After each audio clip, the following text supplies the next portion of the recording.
Chicken ചപ്പാത്തി chilli എങ്ങനെയാണ് ഉണ്ടാക്കണമെന്ന് പറയാം. ആദ്യം ചപ്പാത്തി നന്നായി നറുക്കി വയ്ക്കണം. അതിന് ശേഷം നമ്മൾ സവാള തക്കാളി വഴറ്റി അതിലേക്ക് ചിക്കൻ ഇടുക, നന്നായി ഇളക്കണം, നന്നായി മിക്സ് ആവണം. മുളക് പൊടിയൊക്കെ ഇത്തിരി ഉപ്പൊക്കെ ഇട്ടിട്ട് മഞ്ഞൾപ്പൊടിയൊക്കെ ഇട്ടിട്ട് എന്നിട്ട് അടുത്ത ചീഞ്ചട്ടിയിൽ കടുക് എണ്ണ ഒഴിച്ച് കടുക് പൊട്ടിക്കുക.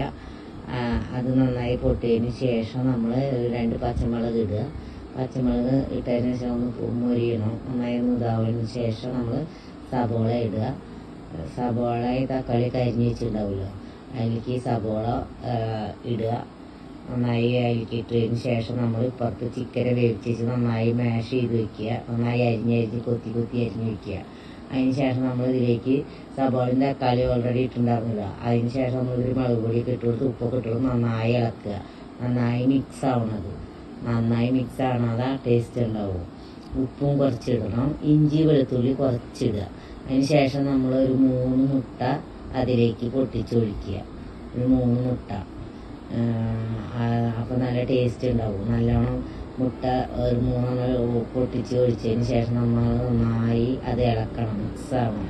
നന്നായി മിക്സ് ആവണത്, നല്ലോണം മിക്സ് ആവണം. ഇപ്പം നമ്മുടെ വീട്ടിൽ ബാക്കി ചപ്പാത്തിയൊക്കെ ഉണ്ടെങ്കിൽ പിറ്റേ ദിവസത്തേക്ക് ഉണ്ടെങ്കിൽ ഇതേപോലെയൊക്കെ ചെയ്താൽ നല്ല ടേസ്റ്റാണ്. വേസ്റ്റ് ആവണ്ട ചപ്പാത്തി. പിന്നെ കുട്ടികൾക്ക് ഇതൊക്കെ കൊടുക്കാൻ നല്ലതാണ്. കുട്ടികൾ ചപ്പാത്തി കഴിക്കാനൊക്കെ അപ്പോൾ ഇഷ്ടമുണ്ടാവാത്തവർക്ക് ഒരു ചില്ലി ചപ്പാത്തി ചിക്കൻ പോലെ ഉണ്ടാക്കാം. നന്നായി ഇളക്കിയതിന് ശേഷം നമ്മൾ കട്ട് ചെയ്ത് വെച്ച് ചപ്പാത്തീനെ അതിലേക്ക് ഇടുക. നന്നായി കട്ട് ചെയ്ത് വെക്കണം. നല്ല ഭംഗിയിൽ നല്ല നീളം അരിഞ്ഞ് വെച്ച് കഴിഞ്ഞാൽ കാണാൻ നല്ല ഭംഗിയുണ്ടാവും. എന്നിട്ട് നമ്മൾ നന്നായി മിക്സ് ചെയ്യുക.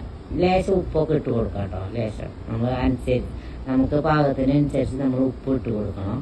എന്നിട്ട് നന്നായി നമ്മളിങ്ങനെ ഇളക്കണം. നന്നായി മിക്സ് ആവണം. നന്നായി മിക്സ് ആയതിന് ശേഷം നമ്മൾ അപ്പുറത്ത് നമ്മൾ നുറുക്കി വെച്ച ചിക്കനെ നമ്മൾ അതിലേക്ക് ഇപ്പോൾ ഇത് കഴിഞ്ഞ് നന്നായി മിക്സ് ആയതിന് ശേഷം നമ്മൾ ഇപ്പോൾ ആ ചിക്കൻ അതിലേക്ക് തട്ടി കൊടുക്കുകയാണ്. അതിലേക്ക് തട്ടി കൊടുത്തിട്ട് നമ്മൾ അത് നന്നായി നല്ലോണം കൊത്തി തരണം. അപ്പോഴാണ് നമുക്ക് നന്നായി ടേസ്റ്റ് ഉണ്ടാവും. അത് ഇപ്പോൾ നല്ല മിക്സ് ആക്കുക, നല്ല ടേസ്റ്റാണ്. നന്നായി മിക്സ് ആക്കുക. ആവശ്യത്തിന് മുളക് അവരവർക്ക് ആവശ്യമുള്ള പോലെ മുളക് ഇടാം. ഉപ്പൊക്കെ ഇട്ടിട്ട് നല്ല ടേസ്റ്റാണ്. ഇതുപോലെ നമ്മൾ വീട്ടിൽ ഈവനിങ്ങൊക്കെ കഴിക്കാം കേട്ടോ. നല്ല ടേസ്റ്റാണ്. ഇപ്പം നമ്മുടെ ഇത് റെഡിയായി. ഇനി എനിക്ക് സബ്സ്ക്രൈബ് ചെയ്യുക, ലൈക്ക് അടിക്കുക.